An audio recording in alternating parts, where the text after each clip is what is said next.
الحمد لله رب العالمين والصلاة والسلام على سيد الأنبياء والمرسلين وعلى آله وأصحابه أجمعين. فأعوذ بالله من الشيطان الرجيم. بسم الله الرحمن الرحيم. اقتلوا المشركين حيث وجدتموهم واحصروهم. صدق اللہ العظیم. کعبے کے بدر الدجا تم پہ کروڑوں درود، طیبہ کے شمس الضحیٰ تم پہ کروڑوں درود، اور کوئی غیب کیا تم سے نہا ہو بھلا، جب نہ خدا ہی چھپا تم پہ کروڑوں درود. تم سے جہاں کا نظام تم پہ کروڑوں سلام، تم پہ کروڑوں ثنا تم پہ کروڑوں درود. ایک طرف اعداء دین، ایک طرف ہے حاسدین، بندہ ہے تنہا شہا تم پہ کروڑوں درود. کام وہ لے لیجئے تم کو جو راضی کرے، ٹھیک ہو نام رضا تم پہ کروڑوں درود. آئیے ہم سب مل کر سرور سرور عالم نور مجسم شفیع امم نبی اکرم دائم الکرم عرش کی شوکت فرش کی زینت بے سہاروں کے سہارے اللہ کے پیارے حضور احمد مجتبی محمد مصطفیٰ صلی اللہ تعالی علیہ وسلم کی بارگاہ پر انوار میں ہدیہ درود و سلام پیش کرنے اور پڑھیں اللہم صلی علی سیدنا و نبینا و شفیعنا و حبیبنا و مولانا محمد وعلی آلہ و اصحابہ وبارک وسلم. صلاۃ و سلام علیک یا سیدی یا رسول اللہ صلی اللہ تعالی علیہ وسلم. محترم حضرات، یہ ماہ مبارک رمضان المبارک کا مہینہ ہے جس کی اہمیت اور مہینوں میں ایسی ہی ہے جیسے ستاروں میں چاند کی اہمیت.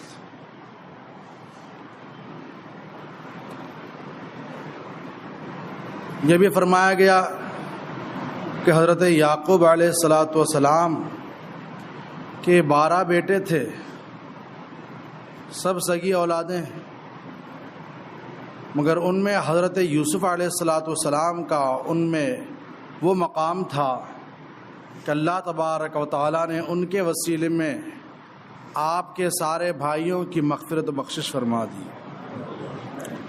اسی طرح یہ ماہ رمضان المبارک ہے کہ اللہ تبارک و تعالیٰ اس ماہ مبارک کے وسیلے میں پچھلے مہینوں میں کیے ہوئے گناہوں کو بخش دیتا ہے. بڑی بزرگی والا مہینہ ہے. حضرت کعب رضی اللہ تعالیٰ عنہ سے روایت ہے، فرماتے ہیں کہ سرکار دو عالم صلی اللہ تعالیٰ علیہ وسلم ممبر کے پہلے درجے پر قدم پاک رکھتے ہوئے آمین فرمایا، دوسرے درجے پر قدم رکھتے ہوئے بھی آمین فرمایا، تیسرے درجے پر بھی قدم رکھتے ہوئے آمین فرمایا. پوچھا گیا یا رسول اللہ صلی اللہ تعالی علیہ وسلم، آمین تو دعا پر کہی جاتی ہے، یہ آمین بھی دعا ہے کہ جس کا معنی ہے قبول ہو. اور جب بندہ دعا پر آمین کہتا ہے تو اللہ تبارک و تعالی آمین کے 4 حروف کی نسبت 4 فرشتے نازل فرماتا ہے. تو آمین بھی دعا ہے اور دعا عاجزی سے کی جاتی ہے، تو آمین بھی اسی طرح بولنا چاہیے، اس کا معنی سمجھ کر اور اللہ کی بارگاہ میں عاجزی کا پہلو بچھاتے ہوئے آمین کہنا چاہیے.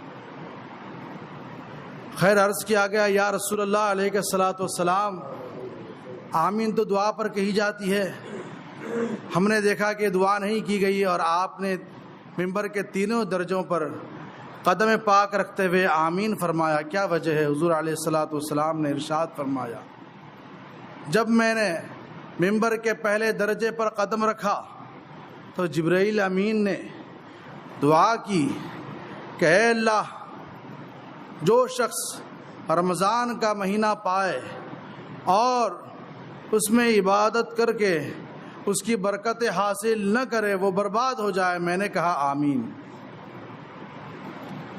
جب میں نے دوسرے درجے پر قدم رکھا تو جبرائیل امین نے دعا کی کہ اے اللہ، جو اپنی زندگی میں درود پاک نہ پڑھے جبکہ اس کے سامنے نبی آخر الزماں صلی اللہ تعالیٰ علیہ وسلم کا تذکرہ ہو تو وہ برباد ہو جائے۔ میں نے کہا آمین۔ پڑھیے درود پاک، اللہم صلی علی سیدنا و نبینا و شفیعنا و حبیبنا و مولانا محمد معدن الجود والکرم وعلی آلہ و اصحابہ وبارک وسلم، صلاۃ و سلام علیک یا سیدی یا رسول اللہ صلی اللہ تعالیٰ علیہ وسلم۔ اور درود پاک کا یہ بھی مسئلہ ہے کہ جب بھی حضور علیہ الصلوۃ والسلام کا نام ہم اپنی زبان سے لیں یا کسی سے سنیں، درود پاک پڑھنا واجب ہو جاتا ہے۔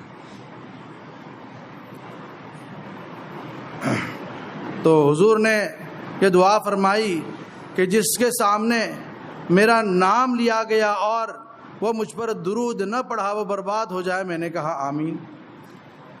فرمایا کہ جب میں نے ممبر کے تیسرے درجے پر قدم رکھا تو جبرائیل امین نے یہ دعا کی کہ اے اللہ، جو اپنی زندگی میں اپنے ماں باپ کو پائے اور ان کی خدمت کر کے جنت کا حقدار نہ ہو وہ برباد ہو جائے۔ میں نے کہا آمین۔ اس حدیث پاک میں حضور علیہ الصلوۃ والسلام نے سب سے پہلے درجے پر قدم رکھتے ہوئے جو فرمایا وہ یہ تھا کہ رمضان کا مہینہ جو شخص پائے اور عبادت کر کے اللہ کی رضا حاصل نہ کرے وہ برباد ہو جائے۔ تو اسی لیے ہمیں رمضان المبارک بہت ہی احتیاط کے ساتھ عبادتوں کے ساتھ گزارنا چاہیے۔ ویسے دن بھر تو آدمی عبادت ہی سے ہوتا ہے کہ روزہ عبادت ہے، روزے میں سونا بھی عبادت ہے، سحری کرنا بھی عبادت ہے، افطار کرنا بھی عبادت ہے، کیونکہ یہ تمام باتیں اللہ تبارک و تعالیٰ کے احکام سے ہیں۔ مگر ایسا نہیں کہ دن بھر ہم روزے سے رہتے ہیں تو رات بھر عیاشی کریں، نہیں۔ رات بھی اللہ تبارک و تعالیٰ نے ماہ مبارک کی ایسی مخصوص رات فرمائی ہے کہ ہر رات میں ایک مخصوص عبادت ہے جسے تراویح کہتے ہیں۔ تو دن ہو یا رات ہو، رمضان المبارک کا حل پر حل ساعت ہمیں اللہ کی یاد میں گزارنا چاہیے، عبادت کے ساتھ گزارنا چاہیے۔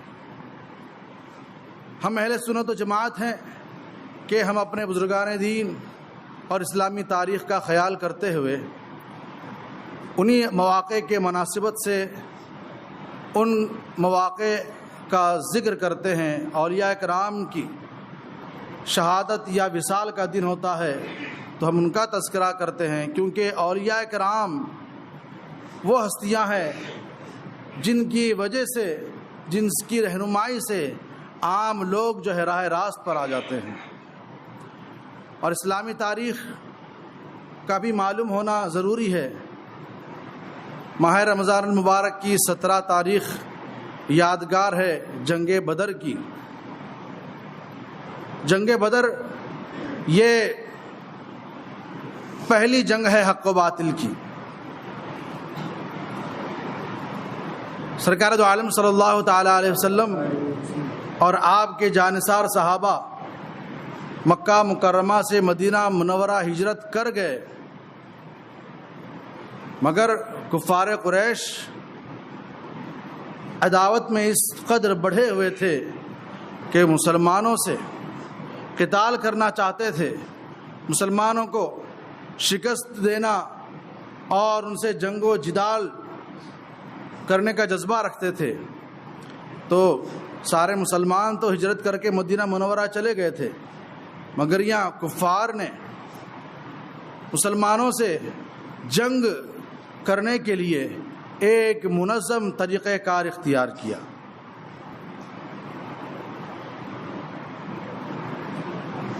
جنگی ساز و سامان اور جنگی سفر کی ضروریات، کھانا پینا وغیرہ جمع کرنے کے لیے انہوں نے ایک تجارتی قافلہ ملک شام روانہ کیا۔ تجارت کرنے والے ملک شام گئے تجارت کرنے کے لیے، کیوں؟ تاکہ اس سے ہمیں مال و دولت حاصل ہو جس کی بنیاد پر ہم مسلمانوں پر حملہ آور ہو سکیں۔ قافلہ ملک شام گیا اور وہاں سے واپس لوٹ رہا تھا کہ کفار کو یہ خدشہ لاحق ہوا، انہیں یہ ڈر ستا رہا تھا کہ کہیں یہ مسلمان ہم پر حملہ آور نہ ہو جائیں اور ہماری تیاری سے پہلے ہی یہ ہم کو شکست نہ کر دیں، زیر نہ کر دیں، ہم پر حاوی نہ ہو جائیں۔ کیونکہ جو قافلہ جانے کا راستہ تھا اس راستے میں مسلمانوں کا بھی آنا جانا رہتا تھا، مسلمانوں میں یہ بات جو ہے پھیل رہی تھی کہ یہ کفار ہم سے لڑائی کرنا چاہتے ہیں، جنگ چھیڑنا چاہتے ہیں۔ تو ابو سفیان جو سپہ سالار تھا اسے یہ ڈر ستا رہا تھا کہ کہیں ہماری تیاری سے پہلے ہی ہم پر یہ مسلمان حملہ نہ کر دیں۔ تو اس نے ایک تیز گھوڑ سوار کو مکہ مکرمہ بھیجا، وہ جا کر کہہ دیا کہ اے لوگو چلو، ہم لٹنے والے ہیں، مسلمان ہم پر حملہ آور ہونے والے ہیں، چلو ہماری مدد کے لیے پہنچو۔ جیسے ہی کفار نے یہ بات سنی تو سب اپنے اپنے گھروں سے اسلحوں کے ساتھ نکلے مسلمانوں سے مقابلہ کرنے کے لیے۔ اور یہ ابو سفیان ساحل سمندر کے راستے سے بچتے ہوئے مکہ مکرمہ پہنچ رہا تھا۔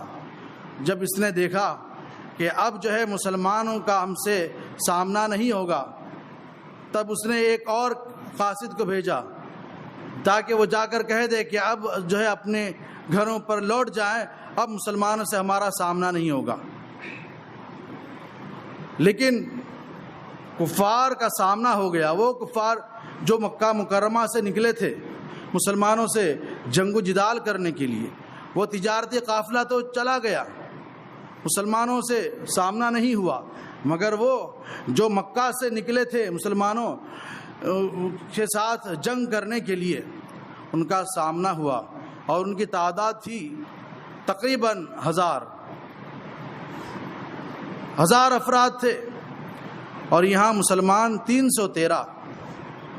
مگر جذبہ ایمانی ایسا تھا کہ وہ اللہ کے لیے ان سے قتال کرنا چاہتے تھے۔ ایک سوال یہ پیدا ہوتا ہے کہ اسلام جو امن و امان کا مذہب ہے، وہ جنگ و جدال کا بھی حکم دیتا ہے؟ تلواروں کو لہرا کر مقابلہ کرتے ہوئے غیروں کو زیر کرنا، یہ بھی ایک تاریخ رہی ہے مسلمانوں کی۔ تو یہ دو باتیں تضاد معلوم ہوتا ہے کہ امن و امان بھی ہے اور جنگ و قتال بھی ہے۔ تو یہ کیا معمہ ہے، کیا فلسفہ ہے؟ تو دراصل بات یہ ہے کہ اسلام امن و امان کا مذہب ہے، لیکن وہ پوری زندگی جب سرکار دو عالم صلی اللہ تعالیٰ علیہ وسلم اور آپ کے جانثار رہے مدینہ منورہ میں، جب تک کہ کیا ہوا؟ کون سی ایسی تاریخ ہے جس میں یہ لکھا ہے کہ مسلمانوں نے ان کا مقابلہ کیا؟ نہیں، بلکہ ظلم سہتے رہے، مقابلہ نہیں کیا۔ مگر جب ان کی سرکشی بڑھی اور وہ اسلامیات پر عمل کرنے نہیں دیتے تھے، نماز اور روزہ اور اسلام کے احکامات پر عمل کرنے پر ظلم کر رہے تھے، تب اللہ تبارک و تعالیٰ نے یہ حکم نازل فرمایا کہ اب ان سے قتال کرو، کیونکہ وہی ایک صورت تھی اپنے آپ کی حفاظت میں رکھنے کی۔ اگر آپ کے گھر پر کوئی چور آئے، کوئی ڈاکو آئے، تو آپ کیا کریں گے؟ اسے اپنے گھر سے دفاع کریں گے؟ وہ حملہ کرے گا، آپ اپنے آپ کو روکیں گے، اس پر بھی حملہ کریں گے، کیوں؟ تاکہ آپ کی حفاظت ہو۔ تو کوئی شخص یہ کہے کہ یہ تو امن و امان اور اخلاق کے خلاف ہے، آپ کو بٹھانا چاہیے، پانی پلانا چاہیے، تو یہ تو بیوقوفی ہے۔ ہاں، تو دراصل میں یہاں پر یہ کہہ رہا تھا کہ اللہ تبارک و تعالیٰ نے یہ حکم نازل فرمایا، تب جو ہے مسلمانوں نے اپنے ہاتھوں میں تلواریں تھامی اور ان سے مقابلہ کیا۔ تو ایسا جذبہ تھا کہ چھوٹے چھوٹے بچے بھی چاہتے تھے کہ ہم جنگ میں جا کر اللہ کی راہ میں شہید ہو کر آئیں، اللہ کی راہ میں جنگ لڑتے ہوئے شہید ہو جائیں۔ حضرت سعد بن ابی وقاص رضی اللہ تعالیٰ عنہ کے چھوٹے بھائی حضرت عمیر، جب سرکار دو عالم صلی اللہ تعالیٰ علیہ وسلم نے ان کو منع کیا چھوٹے ہونے کی وجہ سے، تو آپ رونے لگے اور کسی طرح سے تیار نہ ہوئے کہ میں پیچھے ہٹ جاؤں، یہاں تک کہ سرکار دو عالم صلی اللہ تعالیٰ علیہ وسلم نے انہیں بھی اجازت مرحمت فرمائی۔ تو یہ جذبہ تھا، یہی ایمانی جذبہ تھا کہ یہاں صرف 313 افراد تھے اور وہاں پر 950 افراد تھے، اور ان میں سے ہر ایک کے پاس تلوار تھی اور ہر ایک کے پاس زرہ تھی، اور یہاں مسلمانوں کے پاس صرف 6 تلواریں 8 زرہیں تھیں، اور ان پہ عیش و عشرت کے سامان سے وہ لیس تھے، طوائف تھے ان کے پاس، اور خیمے بنا کر رہ رہے تھے۔ روزانہ 11 اونٹ کاٹ کر جو ہے وہ دیگیں چڑھتی اور کھانا کھاتے، مگر یہاں مسلمانوں کے پاس نہ خیمہ تھا بلکہ جھوپڑی میں رہا کرتے تھے۔ چھپر بنا کر سرکار دو عالم صلی اللہ تعالیٰ علیہ وسلم کو وہاں پر ٹھکانہ دیا، آپ نے وہاں پر قیام فرمایا، اور 1 یا 2 سا کھجوریں ہوتی تھی، بس اسی پر یہ گزارا کر رہے تھے، اور وہاں عیش و عشرت کے سامان تھے۔ مگر جب جنگ ہوئی تو ان کے 70 لوگ قید ہوئے اور 70 جو ہے مارے گئے، اور یہاں صرف اور صرف 14 حضرات شہید ہوئے۔ اللہ تبارک و تعالیٰ نے مدد نازل فرمایا۔ جب جنگ ہو رہی تھی، ایسا لگ رہا تھا کہ کوئی غیبی مدد ہے، کہ ان کے خیمے اڑ رہے ہیں، دیگ چڑھی ہوئی ہے، دیگ الٹ رہی ہیں، اور یہ فنار ہوتے جا رہے ہیں، اور مسلمانوں کو اللہ تبارک و تعالیٰ نے اللہ تبارک و تعالیٰ نے شان و شوکت عطا فرمائی کہ 313 ہو کر 950 افراد پر بھاری ہوئے، اور اللہ تبارک و تعالیٰ نے مسلمانوں کو فتح و کامرانی عطا فرمایا۔ تو یہاں سے ہمیں یہ بھی سبق ملا کہ جب مسلمان کے اندر جذبہ ایمانی ہو، ایمانی طاقت ہو، تو اللہ تبارک و تعالیٰ یہ مسلمانوں کو فتح و کامرانی عطا فرماتا ہے، کیونکہ جب انسان کے پاس جذبہ ایمانی ہوتا ہے تو اللہ کی راہ میں لڑنے سے، اپنی جان کو جوکھم میں ڈالنے سے بھی وہ پیچھے نہیں ہٹتا۔ جب وہ اللہ کی بارگاہ میں اپنی جان دینے کے لیے تیار ہوتا ہے تو اللہ تبارک و تعالیٰ بھی ایسی مدد نازل فرماتا ہے۔ تو جنگ بدر یہ سن ہجری 2 رمضان المبارک کی 17 تاریخ کو یہ معرکہ پیش آیا۔ اللہ تبارک و تعالیٰ کی بارگاہ میں دعا ہے کہ ان شہدائے بدر کے وسیلے ہم کو بھی جذبہ ایمانی عطا فرمائے، اور فلسطین کے مسلمانوں پر اللہ تبارک و تعالیٰ غیب سے مدد نازل فرمائے۔ اللہ تبارک و تعالیٰ ان کے مقابل یہود و نصارہ کو زیر فرمائے، ہم سب کو اسلام و سنت پر زندہ رکھے، اسی پر ہمارا خاتمہ فرمائے۔ سبحانک اللہم و بحمدک لا الہ الا انت استغفرک و اتوب الیک برحمتک یا ارحم الراحمین۔